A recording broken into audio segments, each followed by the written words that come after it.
नमस्कार दोस्तों, खबर बहुत खतरनाक है और अगर अयोध्या में इस मुस्लिम धार्मिक स्थल के बाहर सीसीटीवी नहीं होता तो अयोध्या में एक बहुत बड़ा दंगा हो जाता।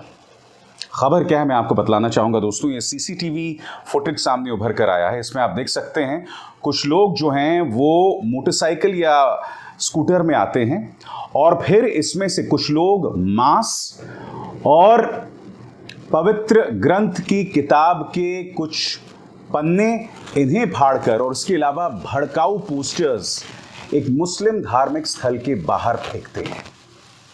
ये तो शुक्र है वहां पे सीसीटीवी था तो पता चल गया कि ये कौन कर रहा था। जिन लोगों ने इस साजिश को अंजाम दिया उन सबको गिरफ्तार किया जा चुका है और उनके नाम क्या है मैं आपको पढ़ के सुनाना चाहता हूं। महेश कुमार मिश्रा, प्रत्युष श्रीवास्तव, नितिन कुमार, दीपक कुमार गौड़, ब्रिजेश पांडे, शत्रुघ्न प्रजापति, विमल पांडे।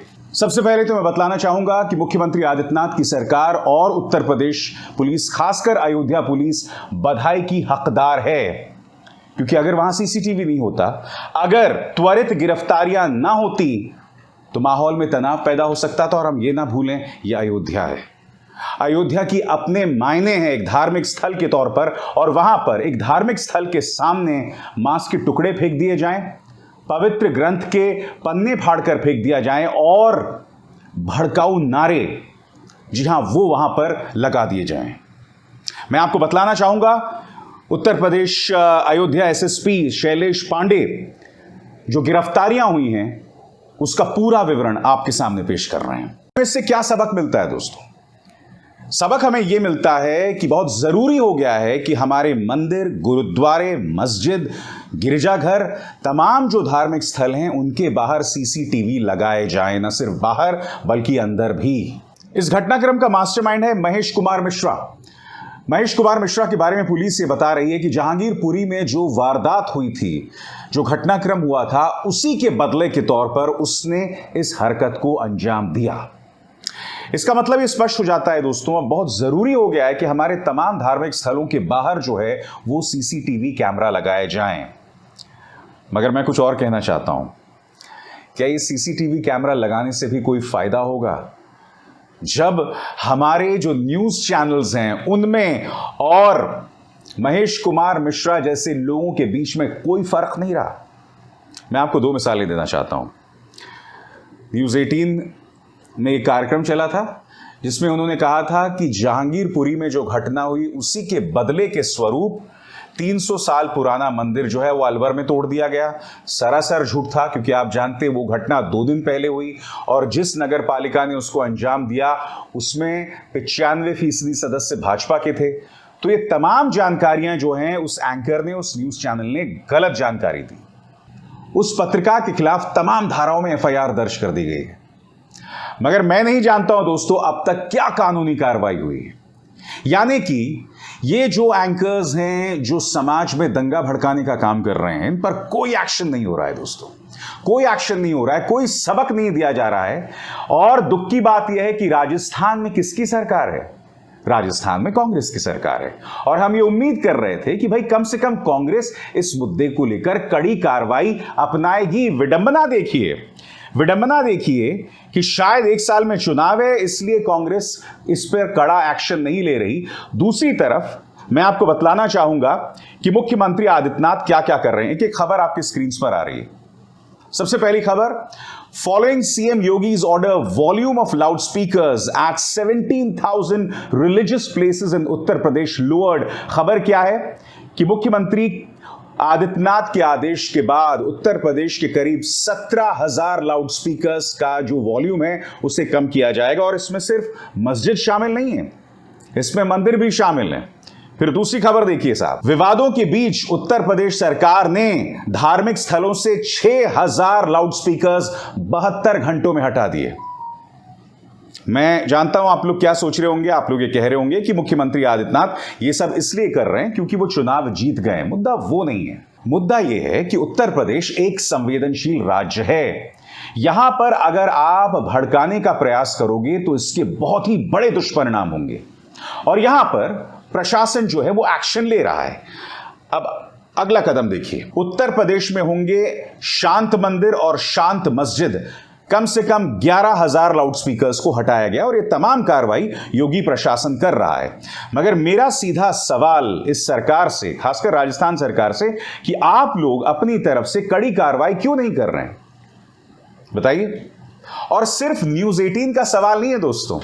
देखिए, चाहे न्यूज 18 हो या टाइम्स ग्रुप हो, ये कोई छुटभैया न्यूज चैनल नहीं है। न्यूज 18 इस देश के दूसरे सबसे धनी आदमी मुकेश अंबानी का न्यूज चैनल है। टाइम्स इस देश का सबसे ज्यादा पढ़े जाने वाला अंग्रेजी अखबार से जुड़ा हुआ एक न्यूज चैनल है। और देखिए, उनके जो पत्रकार हैं किस तरह से झूठी खबरों का प्रचार प्रसार कर रहे हैं, और इनमें और उस महेश मिश्रा में कोई फर्क नहीं है। मैं आपको बतलाना चाहूंगा, बहुत खूबसूरत पड़ताल ऑल्ट न्यूज ने की है। उनकी पत्रकार हैं किंजल, उन्होंने किया है। इस खबर के मुताबिक टाइम्स नाउ में कार्यक्रम चला, बुलडोजर से जाकिर कैसे बचा, हिंदू अम्मा कैसे लटकी। यानी कि यह बतलाया जा रहा है कि जाकिर का घर तो बच गया बुलडोजर से, मगर जो हिंदू औरत थी उसके घर को रौंद दिया गया। ऑल्ट न्यूज ने इसमें जब पड़ताल की तो यह बात सामने उभर कर आई कि दरअसल वो जाकिर का घर ही नहीं था, जाकिर वहां सिर्फ किराएदार था। और सबसे बड़ी बात दोस्तों कि उस घर का मालिक हिंदू था जिसका नाम था मनीष दीक्षित। यानी कि अगर दोनों ही घर हटाए गए तो वो हिंदू अम्मी का भी घर हटाया गया और मनीष दीक्षित का भी घर हटाया गया। मगर ये चैनल जानबूझकर आपके सामने झूठ परोस रहा है कि जाकिर के घर को तो छोड़ दिया अशोक गहलोत सरकार ने, मगर हिंदू औरत के घर को कुचल डाला या रौंद दिया।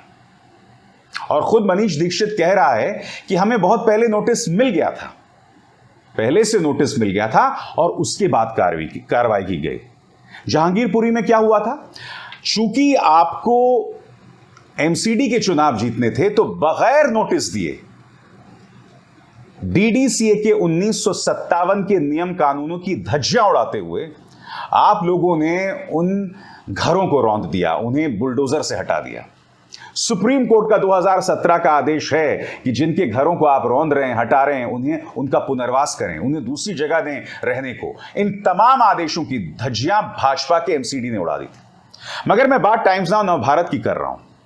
ये कितना खतरनाक खेल है मैं आपको बताता हूं, क्योंकि टाइम्स नाउ नवभारत ने इस झूठी खबर का प्रचार प्रसार किया और फिर इसी को हथियार के तौर पर इस्तेमाल करके हिंदुओं को भड़काया जा रहा है। और कौन कर रहा है ये? भाजपा के नेता। सबसे पहले अमित मालवीय, इसके बारे तो मैं इतना कह सकता हूं, ये कई बार झूठी खबरों का प्रचार प्रसार करते हुए पाया गया है। क्या कह रहा है? If this isn't communal profiling and targeted action by Ashok Gehlot government, then what is?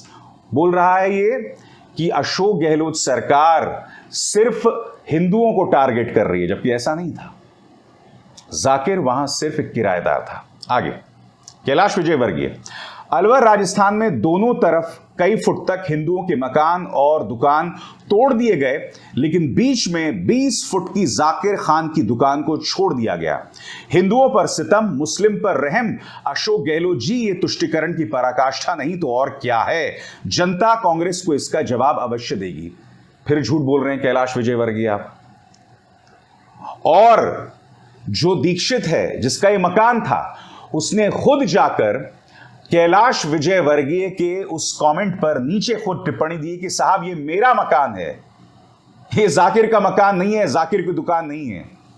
आगे देखिए साहब, गौरव भाटिया, जाकिर खान हैंडलूम नहीं टूटेगा, कांग्रेस के राज में 10 फीट अंदर की बाकी दुकानें तोड़ दी गई, इतनी नफरत क्यों? और फिर ये कोई योगी बालकनाथ है, न जाने कौन सा आइटम है ये। अलवर राजस्थान में 100 फीट दोनों तरफ हिंदुओं के मकान दुकान तोड़ दिए गए, मगर बीच में 20 फुट की जाकिर खान की दुकान की कील तक नहीं चटकाई। इसको कहते हैं कांग्रेसी सेक्युलरिज्म वाला इस्लामी सरकार। ये तमाम नेता कोई छुटभैये नेता नहीं है।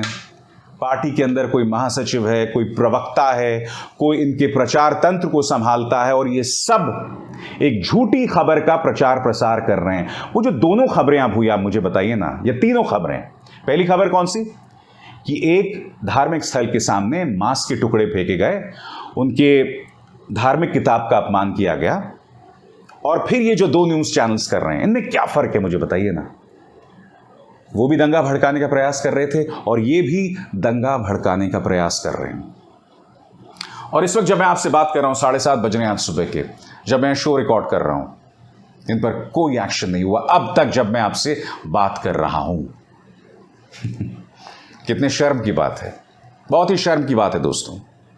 इसलिए बहुत जरूरी हो जाता है कि जहांगीरपुरी मस्जिद के सामने, हर मंदिर के सामने हम सीसीटीवी लगाएं, क्योंकि जैसे आप सीसीटीवी लगाते हैं तो आपको हकीकत का पता चल जाता है। फिर आप ये पता लगा पाते हैं कि कहीं ऐसा तो नहीं कि अगर मंदिर के अंदर से या मस्जिद के अंदर से किसी जुलूस पर पत्थर फेंके गए तो कहीं ऐसा तो नहीं कि उस जुलूस ने अश्लील नारे लगाए हों, या फिर उस जुलूस ने अपनी तरफ से कोई हमलावर कार्रवाई की हो। हालांकि मैं कई बार आपसे कहते रहा हूं, अगर आपके धार्मिक स्थल के सामने से कोई जुलूस निकल रहा है और वो आप पर फब्तियां कस रहा हो, गंदे गंदे नारे लगा रहा हो, तो उसका जवाब पत्थर नहीं हो सकता। क्योंकि उनका मकसद क्या है? उनका मकसद सिर्फ और सिर्फ आपको भड़काना है। और ये संदेश मैं मुसलमानों को ही नहीं दे रहा हूं, हिंदुओं को भी दे रहा हूं, सिखों को भी दे रहा हूं, ईसाइयों को भी दे रहा हूं। अगर आपके धार्मिक स्थल के बाहर खड़े होकर कोई भड़काऊ नारे दे रहा है, आप पुलिस को इन्फॉर्म कीजिए। पुलिस एक्शन नहीं लेगी कई मामलों में, मैं जानता हूं, हमारे सामने ढेरों मिसालें हैं। मगर जब आप कानून को अपने हाथ में लेते हैं तो फिर न्यूज चैनल्स क्या करते हैं? आपकी उस हरकत को, खासकर माइनॉरिटीज के बारे में मैं कह रहा हूं, आपकी सिर्फ उस हरकत का वो प्रचार प्रसार करते हैं कि देखो मुसलमान ऐसा कर रहा था। इसलिए बहुत जरूरी हो जाता है कि आप लोग समझदारी का परिचय दें, भड़के ना। और हिंदुओं से मेरी अपील, आपने देखा कि गौरव भाटिया, कैलाश विजयवर्गीय, अमित मालवीय, तमाम जो नेता हैं वो भड़काने का काम कर रहे थे, वो भी एक झूठी खबर के आधार पर। हमें इन्हें प्रमाण देना है कि आप हमें नहीं भड़का सकते। मेरे नाम पर, मैं जो एक शर्मा हूं, मेरे नाम पर तुम समाज के अंदर अराजकता नहीं फैला सकते, तुम दंगे जैसे माहौल नहीं बना सकते। क्योंकि हम हिंदू हैं, हमारे धर्म में साफ तौर पर लिखा हुआ है सर्वधर्म समभाव। हमारे धर्म में साफ तौर पर इस बात का प्रचार प्रसार है कि वसुदैव कुटुंबकम। हम उन उसूलों में विश्वास करते हैं, इन दो फिटिया दंगाई एंकर्स में बिल्कुल नहीं, बिल्कुल नहीं। ये अपराधी हैं, इसके अलावा ये कुछ नहीं है। अभिसार शर्मा को दीजिए इजाजत। नमस्कार। स्वतंत्र और आजाद पत्रकारिता का समर्थन कीजिए, सच में मेरा साथी बनिए। बहुत आसान है दोस्तों, इस ज्वाइन बटन को दबाइए और आपके सामने आएंगे ये 3 विकल्प, इनमें से एक चुनिए और सच के इस सफर में मेरा साथी बनिए।